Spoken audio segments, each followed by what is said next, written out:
Hello everyone, back tuning into the 8th update for winter of 2016-2017. So back at the start of September, we started looking at the winter of 2016-2017 by doing our winter updates. And we said at the beginning of September there are going to be 10 of these winter updates, taking us to the end of November. Well, we are now up to update number 8. So we're getting towards the end of these updates now. After this one is done and out the way, but there's going to be another 2 to go, numbers 9 and 10, and one more season model roundup at the end of November, the winter of 2016-2017.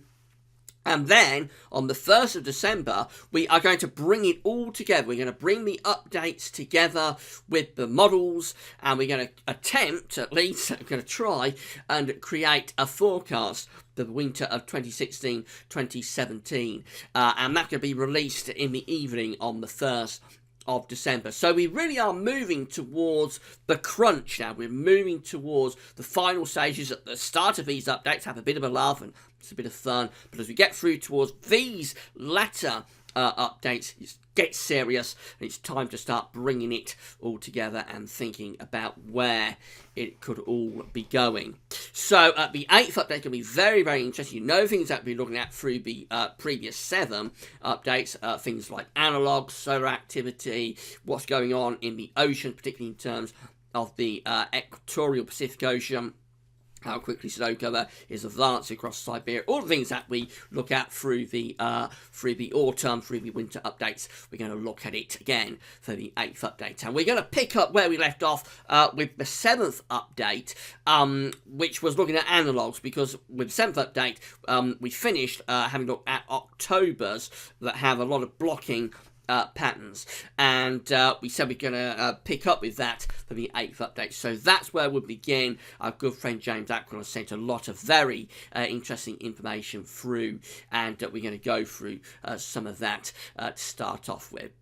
Right, before I get on with that, though, just to say about the ads that gather this first of all. So there's links to articles all over the pages. Have a browse widgets and click through the links. If there's any articles that you're interested in, you'll be helping us to pay for our website, and thanks so much for doing that. There's also video ads on most pages, which own that content where you watch, when you close the book up again, it does help to pay for GazWorldVids.com. And finally, Gaz Shop is open, so you've got any Christmas shopping to do at Amazon between now and Christmas. All you need to do is click through the Amazon banners in Gav Shop. Now, the link to Gav Shop is the green button that's sitting under the video here on the home page, and it's on the other page that Gav's Vids as well. Click that, it'll take you to Gav Shop, and then from there, the key to it all is to click the Amazon banners. You go to Amazon, do your Christmas shopping as normal. The only difference is that you've gone from Gazworthies to Amazon. It means that because you're clicking from our website to theirs, we get a revenue fee on the things that you are purchasing. So thanks so much for doing that. You've got plenty of time to get Christmas shopping from Amazon. But if you haven't got any shopping to do at Amazon for Christmas, do please use the Amazon banners to get to Amazon. Don't worry about the search widget, but that's just a bit of fun. The main thing is that you click through the Amazon banners, and you'll be helping us to pay for our website, and thanks very much for doing that. And during Christmas, the 3rd Christmas update with you this evening on the Christmas updates page. So that's going to be really interesting. We started those on the 1st of November. Just say this winter update, the 8th update, is going to be quite a long one, so you can't watch it all in one go. Don't worry, it'll be kept at website indefinitely. You may be watching it on the home page right now on Sunday morning. Later on today, it's going to be placed on the winter updates page, and there'll be an extensive written report that goes with it on the winter updates page. So if you can't watch the video in one go, you can come back, watch it on demand whenever you need it, want it, and also there is that extensive written post as well. And it's going to be quite a long one, so get a comfy chair and a cup of tea and some biscuits. We're going to be here a little bit of a while, and I think that said, I had better get on with the 8th update. So let's begin. As I say, we're going to begin where we left off with the 7th update. So we ended the 7th update, that's where we're beginning today, looking at the various blocking scenarios that you can get in October. So this is what James sent through to us.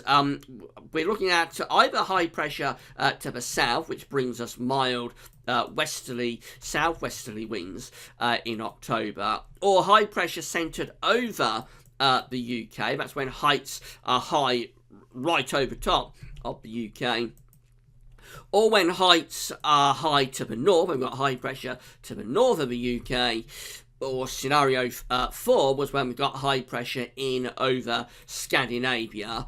Or scenario 5, that's 5 scenarios. Scenario 5 is when we've got high pressure up over Green. So a lot of different scenarios to play with, and the reason we left off with this for the 7th update, which remember was a couple of weeks ago, it's been a 2-week gap since we did that 7th update, because last week we had the models to look at for the second time. So it's been a couple of weeks since we did the 7th update, and the reason we couldn't go further with these analogues in the 7th update is that we didn't know specifically where high pressure had been sitting during October 2016. We knew we had had a lot of high pressure. It had been a very dry month. I think it's probably the driest October since 1972, something like that. So obviously we have had a lot of high pressure. We knew we was having a lot of high pressure, but we didn't know where that high pressure exactly would be sitting. But I suspected it would be over Scandinavia. But of course we need to know before we can progress further. So I said we'd have to wait until the start of November and then get the analysis for October 2016 to see exactly where that high pressure had been sitting. And this is where the high pressure, the above average height, sat during October 2016. So this is the 500 millibar flow reanalysed from James Ackrill. James has reanalysed this for us for October 2016, and we see we had a lot of above average heights up over Scandinavia, which had the effect of giving us lots and lots of easterly winds and plenty of dry weather as well. And the mean sea level pressure anomaly reanalysed for October 2016. Again, it looks like this. Lots and lots of high pressure in over Scandinavia, which has the effect of bringing us these easterly winds. So the reason it was a very dry month through October 2016 is because we had loads and loads of high pressure over Scandinavia. So what we can do now is get rid of several of those scenarios. So we don't need to look at the analogues for years that had high pressure to the south. We can get rid of that one. And years that had high pressure over the UK, we can get rid of that one. I think we can really get rid of this one as well. Years that had high pressure to the north of the UK. This is the one that we're interested in. The years, the winters that follow Octobers that have high pressure in over Scandinavia. That's the one that we really come out close to for this year, for October 2016. We also don't really need to worry about the Greenland scenario, but I'm just going to move that over there. I'm not going to get rid of it quite because I want to talk about that in a second.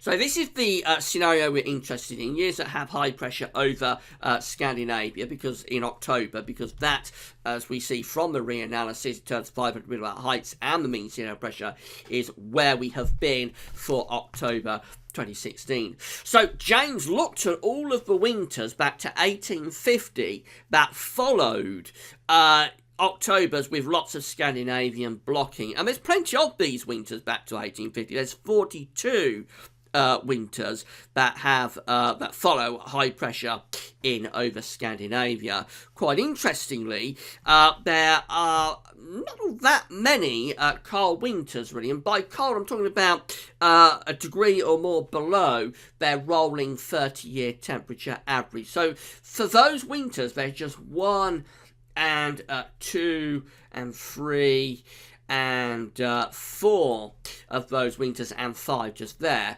There's just 5 of those winters that follow high pressure dominated across Scandinavia that are significantly colder than average. However, there are several more that are just slightly colder than average, near normal to a little bit below their rolling 30-year average. And we've got 1, 2, 3, 4, 5, 6, 7, 8, 9, 10 and 11. So 11 of those winters that are slightly colder than average. So putting it all together, we actually come out with 16 out of 42 winters that are either a little bit colder than average or significantly colder than average. But again, keep in mind there's only 5 of the 16 that are significantly colder than average. All the rest of these winters are either average or mild or slightly milder than average. They're indicated by the yellow and orange boxes. So as a percentage, it's 38% of these winters that are cold than average. 16 out of 42 is 38% that are either a little bit or significantly colder than average. However, if we perhaps don't think about the winters so much and look at months individually, so what the chart you see here is showing is that these are the winter CETs, but these are the individual months. This is December just here, this is January, and this is February.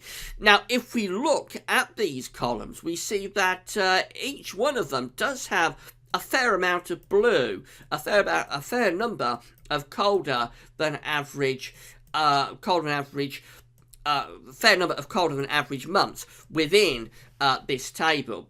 Much more so than the winters combined table just here. So we can see that on a monthly basis, it's actually much more likely to have a colder than average month. And despite the fact that only 16 of the 42 winters are that 16 of the 42 winters are colder than average, slight colder than average or significant colder than average. Despite that, we actually find 31 of these months that are colder than average individually. So that's 74% of these winters have at least one month that is significantly colder than average, or slightly too significantly colder than average. So although the winters as a whole might not necessarily be cold, it does look as though at least one of the months is coming out very often colder than average. I haven't got time for this 8th update to go through all of those months, but what I want to do for the next update, this will roll on into the 9th update, which is very interesting research. What I want to do for the 9th update is try to pin down which of the months is likely to be colder than average. Is it likely to be December? Is it likely to be January? Or is it likely to be February? And we'll look at that and discover if we can pinpoint which month out of the 3 is likely to be the coldest month when we do next week's 9th update. But it is very interesting research, this, because the risk of a cold winter overall is relatively low, but the risk of at least one cold winter month is relatively high. So it tells you that winters are likely to be quite changeable when we've had high pressure in over Scandinavia. There's likely to be no pattern dominating from start to finish because we're quite highly likely to get at least one cold month, but the winter overall is quite likely not to be overall a colder than average winter. So quite interesting developments here with this research. I want to do more on it next week. Just have a quick look at the Greenland scenario. So we know that the scenario that applies to us this year is the high pressure to be in over Scandinavia, so that's okay. But let's just have a look at what happens when you have Octobers with lots of high pressure in over Greenland, because James has also looked at that. And this is very interesting because there are far fewer winters that follow Octobers with Greenland blocking. So for Scandinavian blocking, we know we've got 42 winters there, quite a lot of them. But for winters that follow Octobers with Greenland blocking, we have just 20. So this tells us that high pressure in October is much more likely to be centred over Scandinavia compared to Greenland, and so we have a lower number of winters to go up. Despite that lower number, though, it looks as though you have a much greater chance of having a cold winter, because although there's only 20 winters back to 1850, we have 11 of these winters that are coming out colder than average. So again, it's the same idea. These are the individual months just here. This column just here is the overall winter CETs. And look how much more blue we've got here. Even though we've got a far smaller number of years to go at. We've got less than half the numbers here, full numbers of winters here, but we have compared to the Scandinavian scenario, 42 versus 20. So we've halved the number of winters, but we've got far more blue showing up. We've got far more cold winters in there. Within those 20. So you have a 55% chance with this scenario, with high pressure in over Greenland, of getting a cold winter, compared to just a 38% chance when you have the Scandinavian scenario. It doesn't really apply to the situation we're in this winter, because we know this winter was dominated by high pressure over Scandinavia, or the October, I should say. We know October was dominated by high pressure over Scandinavia, so we know that winter's got to be thinking about the winters that are following October's with high pressure over Scandinavia. So the Greenland thing doesn't really apply, but I thought I'd throw it in because it is a quite strong signal there. But if you get high pressure in over Greenland, it is very highly likely to be followed by a colder than average winter overall. And my assumption really was always that if you had high pressure over Greenland in October, it's probably bad news for a cold winter, and you'd like to go the other way towards a milder winter. But the research that James has sent through doesn't show that up. It doesn't back it up at all. It looks like the scenario you want for a cold winter is to get high pressure in over Scandinavia. But we didn't have that over Greenland. We didn't have that this year. We had high pressure over Scandinavia, so that's what we've got to concentrate on. Next week, we're going to see which of the 3 winter months is likely to be coming out colder than average. We know there is a greater chance that at least one of those months will come out colder than average, so we'll look at that next week for the 9th update. And by the way, James also sent this through.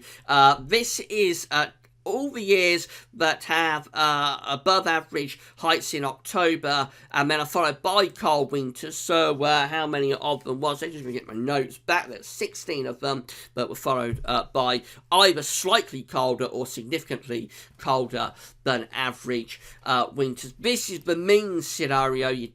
For those winters, you tend to have low pressure to the south and high pressure to the north, which of course brings you those northerly, northeasterly winds. But of course, there are many of the winters that are following high pressure in over Scandinavia that aren't followed by cold winters. So don't be running away with the idea that that is exactly how this winter is going to pan out. We'll have a look at this again next week for the 9th update, when I want to look at which month is likely, if we can decide which month is likely to be colder than average.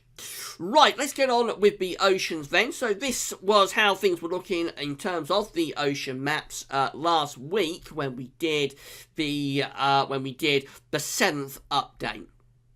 So at this point, a couple of weeks ago, we found that we got the signature for ENSO, of course, through the tropical part of the equatorial Pacific, just there from Peru over towards Indonesia. Also in the Atlantic, it's beginning to cool down in the northern part of the Atlantic, but the tropics still look quite warm. And then up here, fairly warm sea surface temperatures in the northeastern part of the Pacific Ocean. Let's go through and have a look at the very latest. This is it, the very latest from NOAA. This was generated on the 3rd of November. So let's go back and have a look at the 20th of October and then forward again. First thing to note is what's happening with ENSO. Very little change. We're basically stuck where we was. And where we are is that we are still sort of on the borderline between ENSO neutral to very slight, very weak La Nina condition. We're somewhere close to a weak La Nina, but just perhaps not quite there. That hasn't really changed at all over the past couple of weeks. We might have seen a little bit of cooling through this central part of the equatorial Pacific, perhaps, but I think that's really reaching to find something to talk about. Perhaps more significantly is the northeastern Pacific Ocean. Again, let's go back to a couple of weeks ago. There we go. That's how it looked on the 7th update. This is the latest. And I think we have had quite an expansion of cold sea surface temperatures here in the northeastern part of the Pacific Ocean. Quite surprisingly, I wasn't expecting to see that much cold up there. Although, as I've been explaining through these winter updates, this is normally a very cold place. It's normally a very cold part of the oceans. What's been going on over the past 2 or 3 years is that we've tended to have a lot of warmth up here.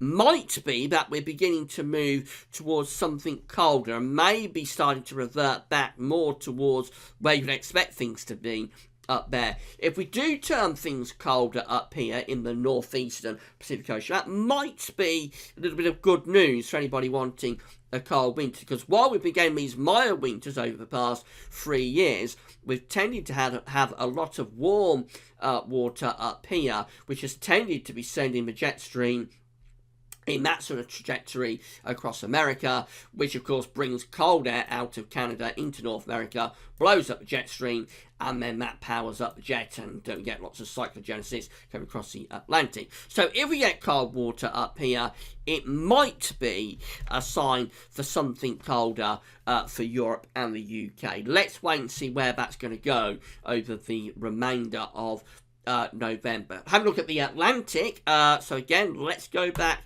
to a couple of weeks ago. That's how it's looking a couple of weeks ago in the Atlantic Ocean. Excuse me. Let's go through to where we are right now, and we've had further cooling of the northern part of the Atlantic Ocean over the past couple of weeks. Sea surface temperature are continuing to reduce, and I'm not sure that's a terribly good thing really for a cold winter. We are finding the cold blob, and we talked about the cold blob a lot last year. We are finding the cold blob is beginning to re-emerge in the northern part of the Atlantic Ocean. The difference this year is that we've still got a relatively warm tropical Atlantic Ocean, but I didn't really want to be seeing this cold water coming back across the northern part of the Atlantic Ocean. What I was looking for and hoping for was a tripole with warm there and then cold through there, and then again warm, or that's a bit wrong, but warm sort of through there. That's what I was hoping for. I didn't think we'd get that because we didn't have it in May, so I wasn't really expecting to see that, but I also wasn't really expecting to see the sea surface temperature is cooling that much in the northern part of the Atlantic Ocean. Now, this is probably going to take a little while to have a knock-on effect, so there is a bit of an idea doing around at the moment, but we might have a colder start to the winter, and then maybe progress a bit milder later on in the winter. And if that does occur, it might be down to that expanding cold pool that's getting going in the North Atlantic again. But let's wait and see on that one and see how the oceans progress over the coming month until we do that final winter forecast on the 1st of December. Just look at the SOI, Southern Oscillation Index, see how that's been doing over the past couple of weeks. Remember, when the SOI, the Southern Oscillation Index, is positive, the atmosphere in the Southern Pacific Ocean is reflecting El Nino. When the SOI goes positive, it's reflecting La Nina. So when you get these negative numbers, and we did have a lot of them at the end of October, we went down to minus 21, minus 35, minus 32, and minus 20. That was telling us that at the end of October, the atmosphere between Darwin in Australia and Tahiti in the Southern Ocean was very much reflective of an El Nino type setup. Since then, going into the start of November, we have gone positive again with the SOI. So the first comes out at plus 9, the second comes out at plus 18, the third comes out at plus 13, the past couple of days just down to plus 1. So after that burst of El Nino type condition in the atmosphere in the Southern Ocean at the end of October, early November went more towards a La Nina type setup in the atmosphere in the Southern Ocean. And this is what's been going on over the past few months, and this is the reason why we've not been able to develop the La Nina into a proper event, while we've just been stuck at sort of ENSO neutral to borderline very slight La Nina condition. The reason is that the atmosphere and the oceans have not been in sync. Instead, they've been fighting one another, exactly as we see demonstrated through the SOI over the past couple of weeks. They've been fighting one another. Atmosphere has sometimes still been reflective of El Nino, and that has stopped the upwelling of cold water in the equatorial part of the Pacific Ocean. I'm not expecting any real deviation from this now through to the end of the year. I think we will probably continue around where we are now to the end of the year into the winter, which is borderline weak La Nina to ENSO neutral. Hurricane activity next in the North Atlantic. Been no real changes since the 7th update, so the numbers all look the same. We've had 15 total depressions, 14 storms, 6 hurricanes, and 3 major Category 3 or above hurricanes. This is the busiest, or has been the busiest hurricane season, most active hurricane season since 2012. But things seem to be starting to calm down. Now, we might get another couple of hurricanes maybe over the next week or two, but I don't think we'll move much more beyond where we are now. And whilst we have had the most active hurricane season since 2012, we're certainly not going to beat 2012 this year. Nevertheless, more hurricanes, more Atlantic storms possibly favours an increased chance of a colder and more blocked winter. QBO, don't want to talk about that too much right now. I'm going to look at that either for the 9th or the 10th update. Our good friend Stuart Markham has been doing some research on the QBO, and it's because these charts, what we've been looking at, we know the QBO is in a very unique state. We've not seen anything like it in terms of the westerly QBO hanging on when we should be easy. Just explain about that for anybody that's not watched the earlier update. So we should be doing something like this on this chart. We should have a big area of white over here where we are right now. And that's the easterly QBO. When you're in an easterly QBO, the zonal westerlies around the northern hemisphere are weakened. That's what we should be doing right now. We're not. We are doing this. So we're somewhere between an easterly QBO low down in the atmosphere and a westerly QBO high up in the atmosphere. And the UK Met Office has actually released a very interesting report earlier this week called the Contingency Planners Guidance, which looks at the weather probabilities from November through to January. They're saying that we're likely to remain in the westerly QBO into the winter. They don't see the easterly QBO setting up, at least this side of the winter. So Stuart Markham from ChorleyWeather.com has looked further back with the QBO, because reliably we can only go back to the 1950s, but Stuart has been looking even further back than that, going into the first half of the 20th century, and I'm going to look at that either for the 9th update or probably most likely for the 10th update, but it will be coming within the next two, and we're going to go right way back to the start of the 20th century to see whether we can find a year that comes out like we are this year for the winter 2016-2017, because this is the big unknown for this winter. Everything else that we're looking at, we can kind of make assumptions and guesses and educated sort of predictions about what the knock-on effects of these things that we're looking at could be for winter. But the QBO, because it's in such a unique state that we haven't seen before, certainly about 1950s, that is the big unknown about this winter. There'll be no way of knowing how the QBO is going to impact this winter, really, until we actually get to it and see what happens. That's just because we're in a completely unique and one-off state. Right, how long have we been going on for? We've been going on for 28 minutes. We've still got a lot to discuss, so I better start rattling through. I think this is going to be the longest update we've ever done. Solar activity next. So this is the GasWeather's winter. This is the GasWeather's winter update daily solar tracker from our good friend James Ackrill. Let's go back to where we was when we did the last update. When we did the 7th update, we were somewhere around here for that 7th update. What's happened since then is that solar activity has been trending down, continuing to trend down. We said we did the 7th update that solar activity was trending downwards. That's continued. So you see that each one of these orange spots represents 1 day's sunspot numbers. So you can see that those numbers have been lowering, have been reducing. In fact, a couple of days ago, we actually had a completely spotless day on the sun. Things have ticked up a little bit over the last 2 or 3 days, but still at a very low level of activity. And you can see that all the lines, so the red line there, the green line and the pink line, everything appears to be slowly but surely trending downwards. So we know we're going into solar minimum. We'll be moving into solar minimum probably in 2018. So we're not quite at solar minimum yet, but we are moving down towards solar minimum, and all of the trend lines there are moving down. So the way we can track this back to where we started with the winter updates is to go to here, and at that point we had a higher level of activity compared to where we are now. So through these updates, we are trending down with solar activity, which is what you would expect, really, because we are in a declining part of the solar cycle. This is how solar cycle 24, the current solar cycle, looks up to where we are right now. This is the latest just here. Again, the trend line very, very much down.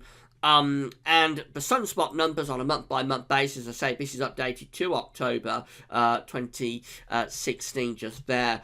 And everything really is declining. We did have a little bit of a spike in activity at the end of the summer, but as gone into the autumn, really we've been moving downwards with solar activity. Next week, I'm going to show you how we're comparing to solar cycle 12, because that's been a big storyline over the past couple of years of updates.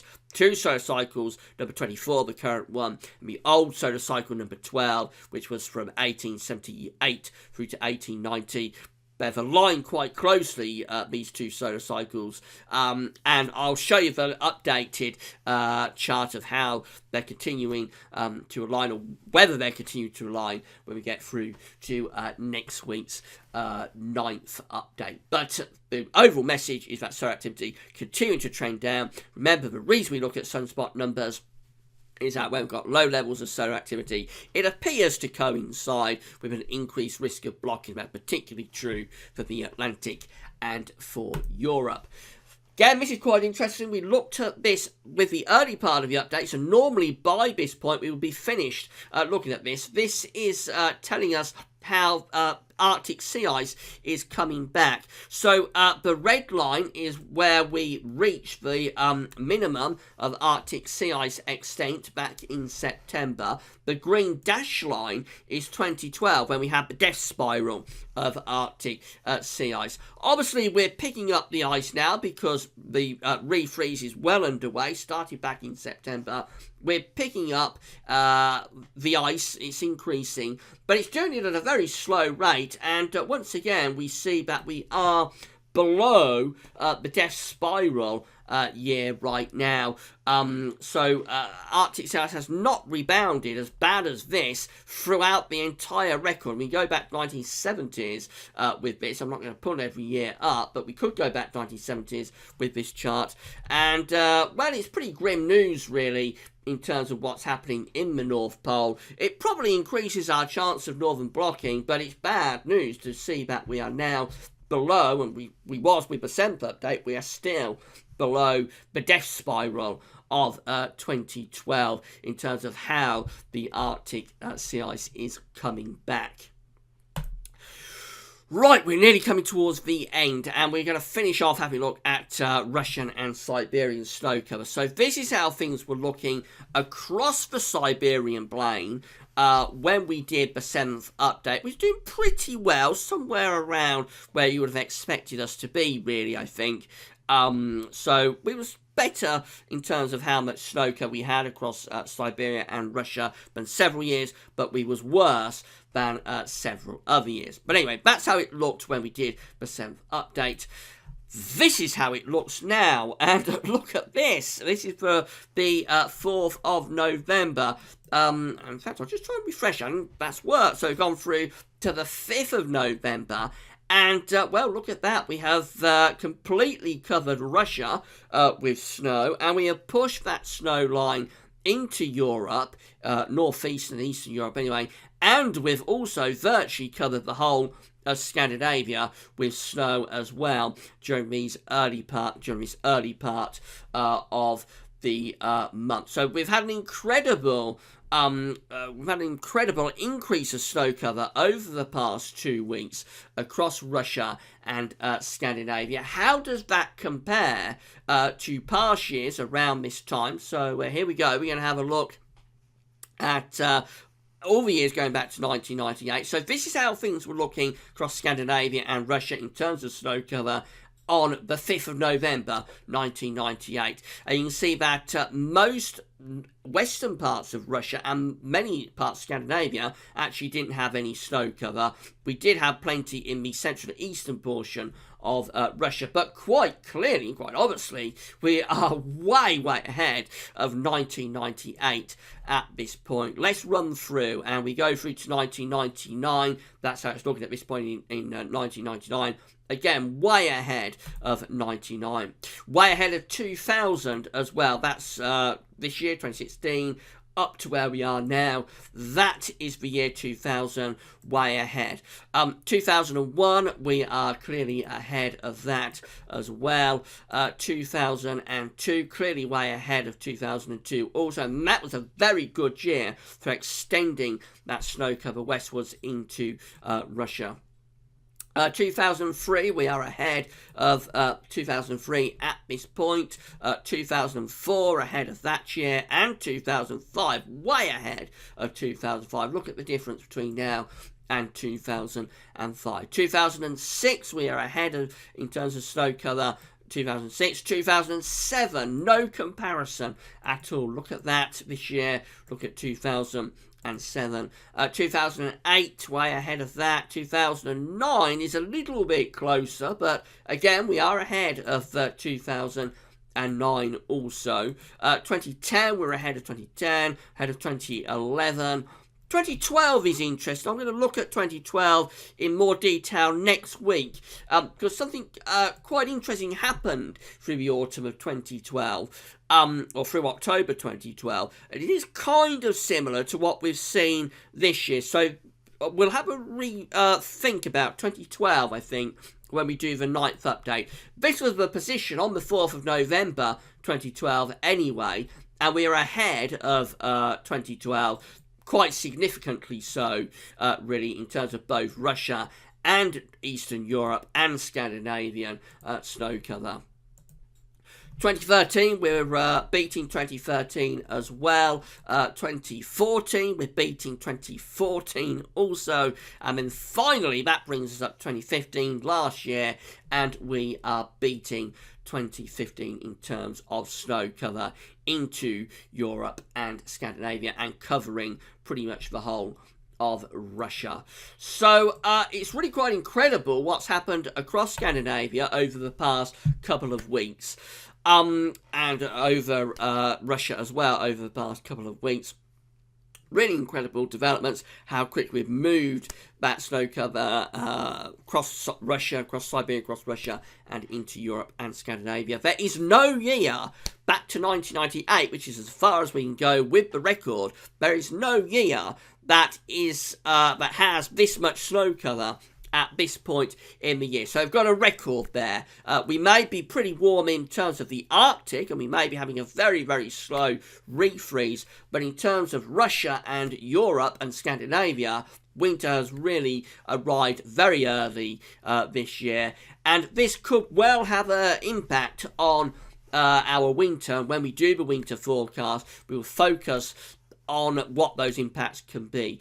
Next week, I'm going to show you how that snow cover developed across Western Russia and into Scandinavia and Eastern Europe on sort of a day-by-day basis over the past 2 weeks that we've missed. I haven't had time to do that for this update, but I'll show you that next week, and I'll compare it to what happened in 2012, because it is quite similar. It's better, but it is quite similar to what happened in October 2012, and of course that's followed by the cold winter of 2012-2013.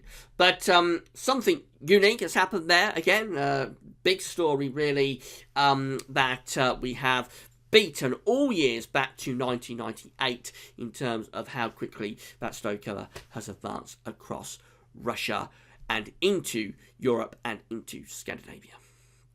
Right, we've actually at 40 minutes, the longest winter update ever. Hope I haven't gone on too long. It's been a real epic, this one, but so much to talk about. So I hope I've done it justice. Hope you've enjoyed the update. This video will be placed on the winter updates page later with a written summary, so you can come back and have a read of that if you would like to.